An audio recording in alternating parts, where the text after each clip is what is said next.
lascerei Maria il timone a te. Ha tradotto bene, sì.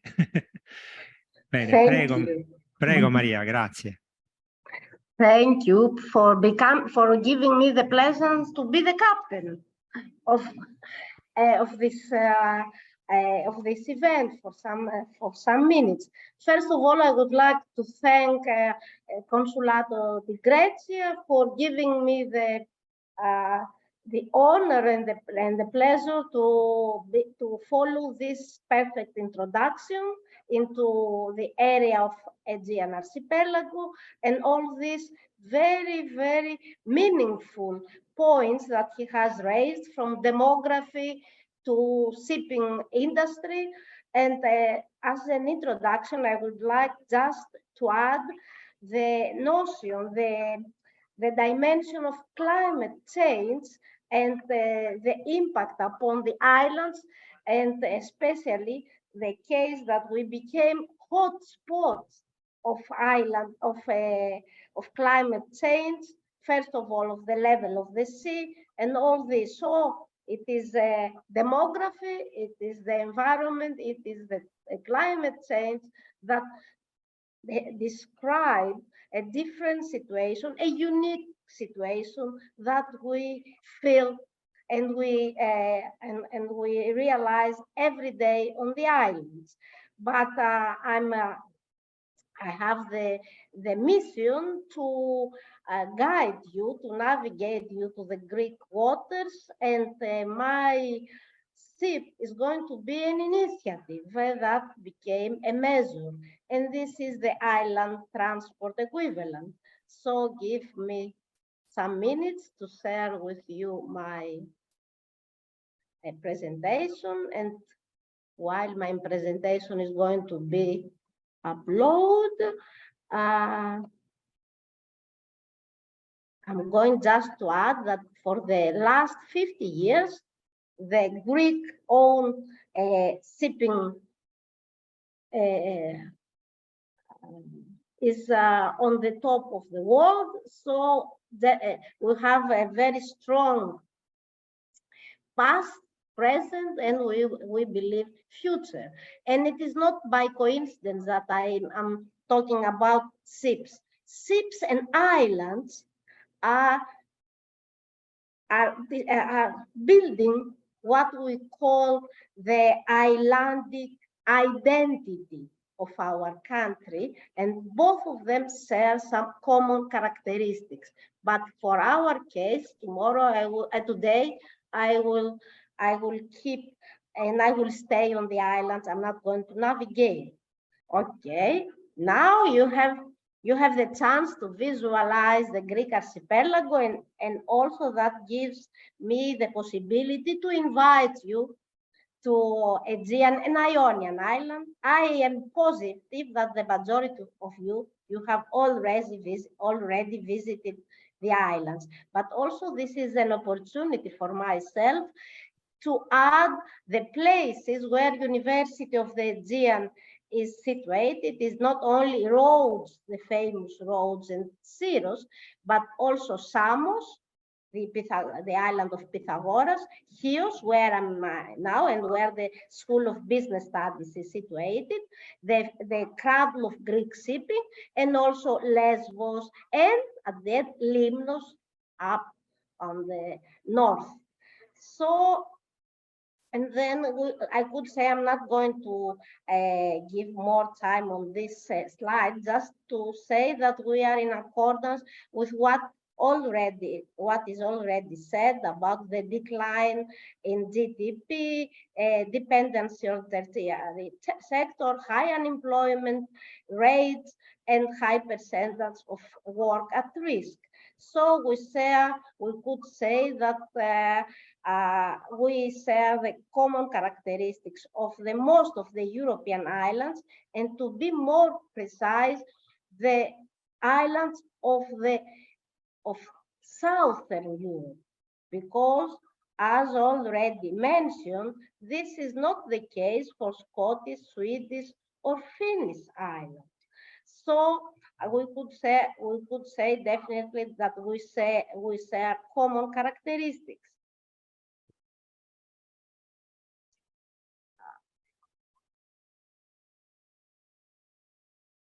as a typical economist, I would like to set the scene, I would say, by building a triangle that characterize that challenge maritime transport or island transport.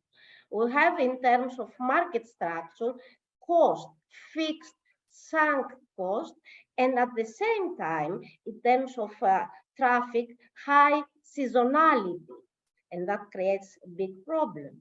At the same time, we need to have frequency, and on this characteristic, there is an unbalanced interest between the public and the private interest. The shipping companies are offering lower frequency that demanded by the people, and also thin lines where there is no commercial interest should be subsidized by the state. And at the same time, in terms of quality, according to the people perception, the islanders' perception, they say for low satisfaction. That this creates, all these characteristics create an unequal and unbalanced structure. So we try to change this, and the tool, the weapon, or the remedy is connectivity, but not connectivity as that is related only to frequency, but also to adaptability, to affordability, because cost, and especially after the liberalization of coastal shipping all over Europe, it is of crucial importance. Accessibility, how to reach at the ports, at the islands, at the airports, and in the infrastructures, and also the acceptability.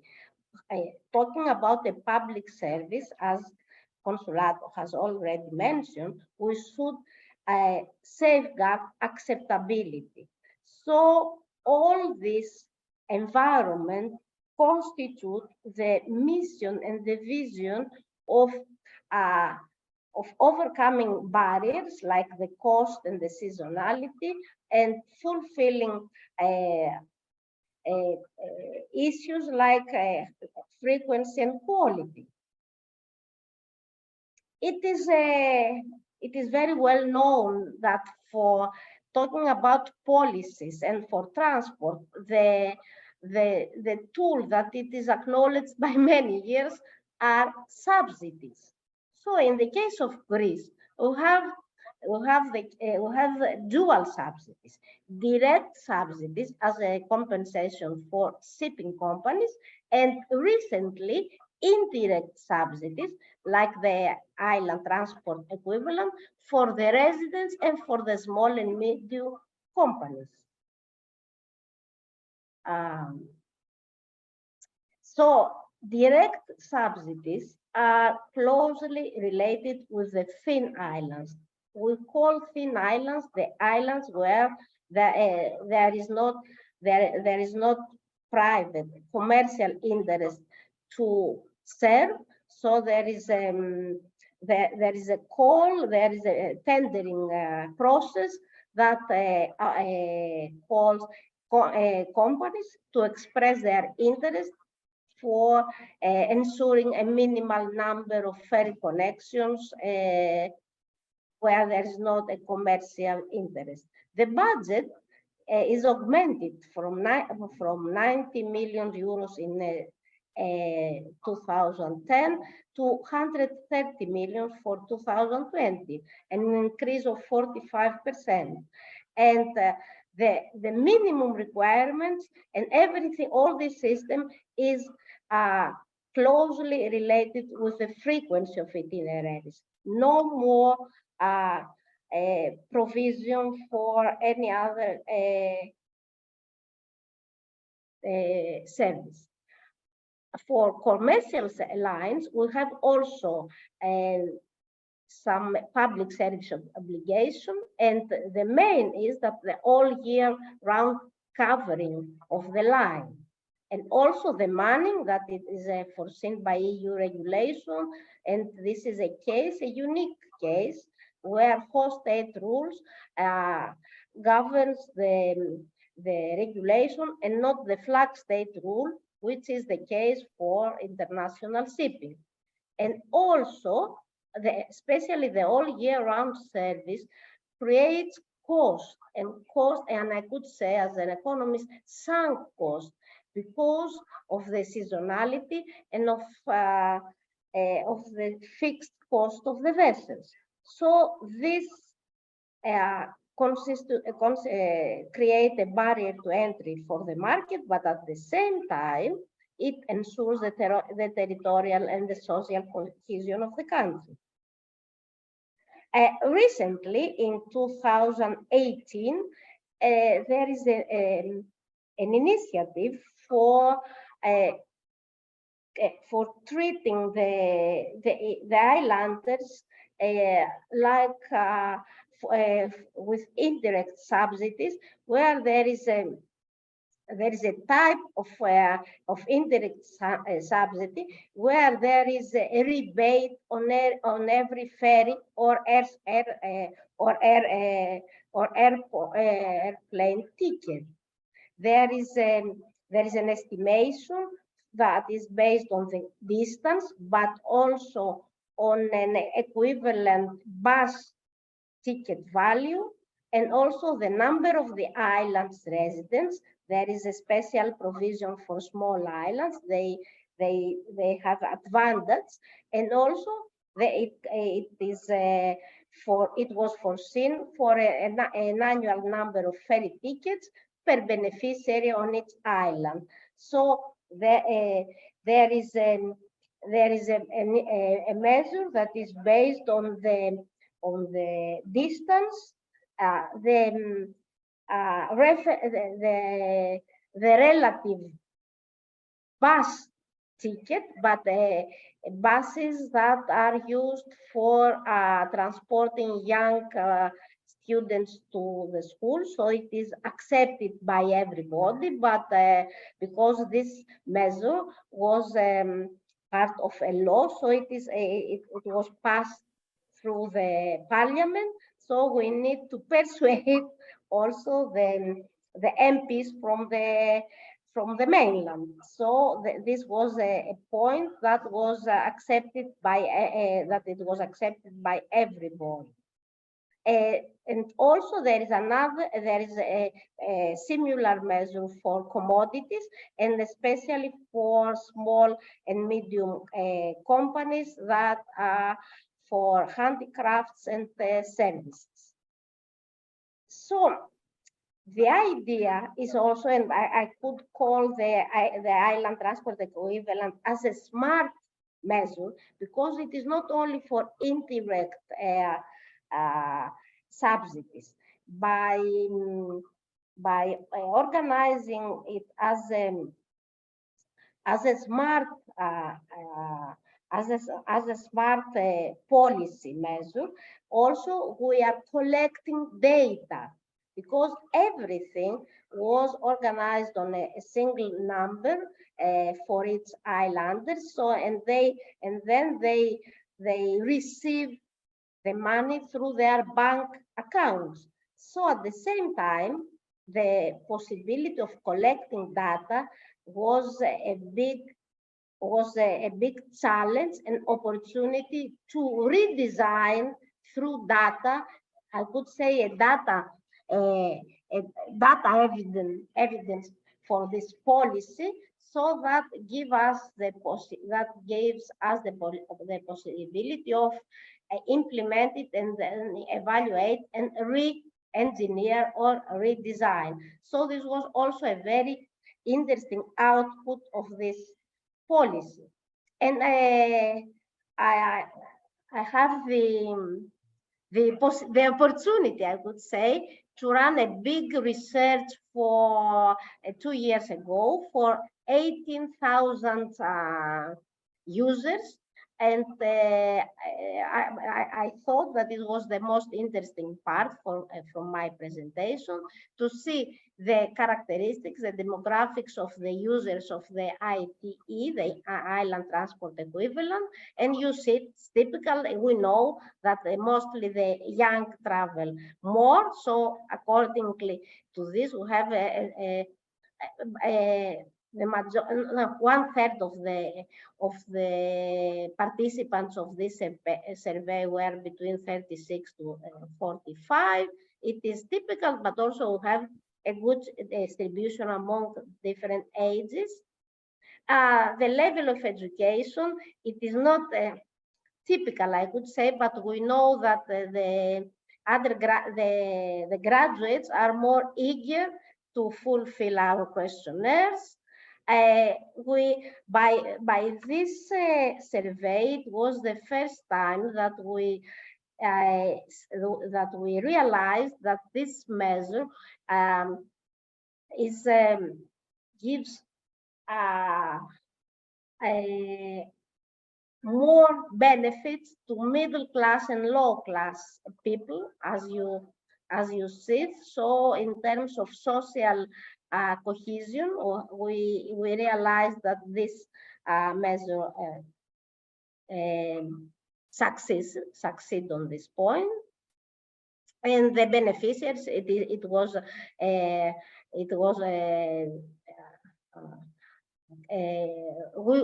are waiting for this. 90% were island residents, and as you see, teachers, doctors, and academic staff like myself. I'm also user of this measure. And then we see the division between air and maritime transport, 60 to 40. This is also the case. We realize that the majority of the respondents used to have 1 to 5 trips per year. So the number that is foreseen for 13 round trips per year is okay.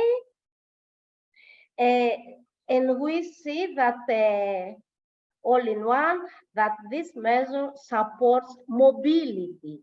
They took advantage to travel more for relatives or for educational purposes.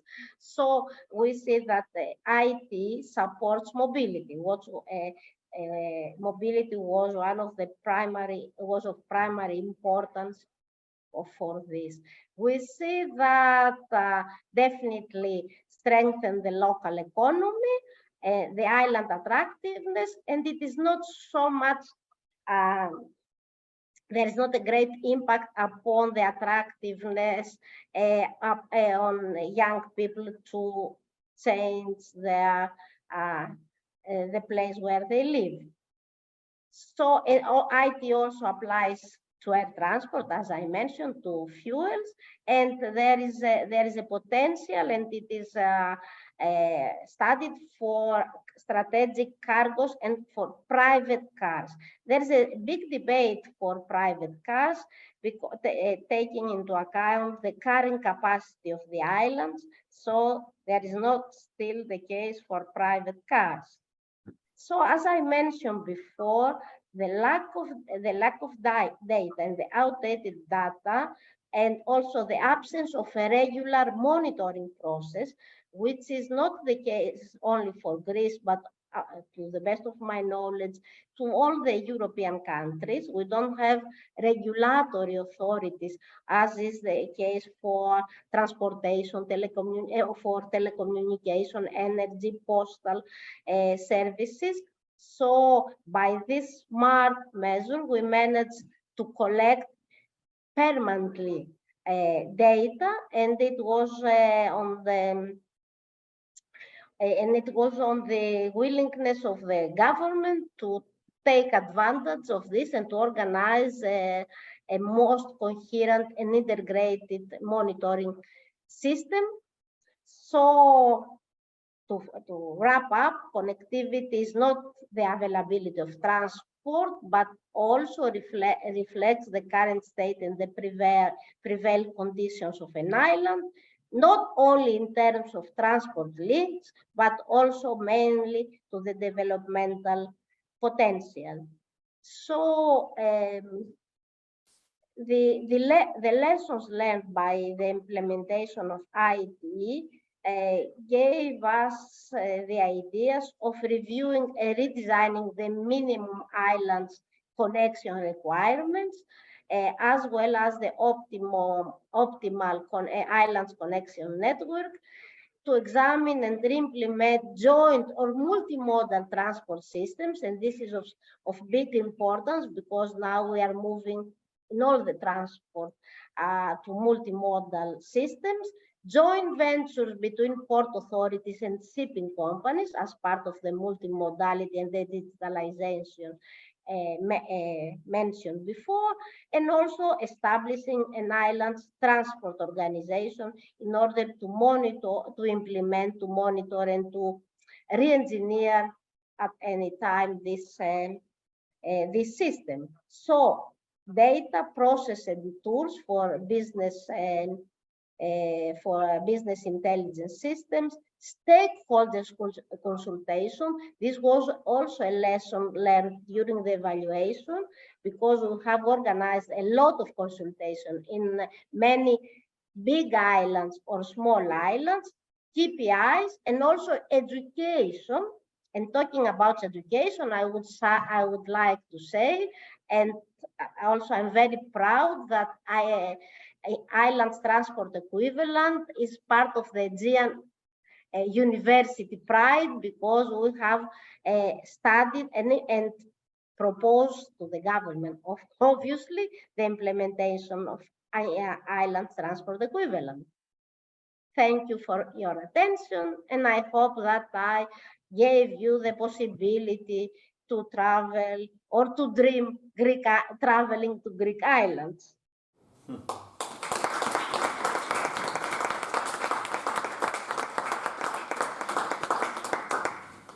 Grazie tantissime Maria per la presentazione. Come ho accennato prima, continuiamo il giro di interventi e poi faremo qualche riflessione tutti insieme. Ok. Grazie. Purtroppo avete notato, a volte certe parole non vengono lette dal sistema, quindi soprattutto un nome geografico il sistema non lo cattura, a volte capita anche purtroppo alcuni problemi legati alla pronuncia di certe parole, il sistema l'accuratezza, la precisione è inferiore chiaramente rispetto a un madrelingua, questo è inevitabile, ma non perché lo speaker non parli un inglese corretto, ma semplicemente perché il sistema è allenato con la pronuncia di madrelingua, quindi chiaramente è meno preciso.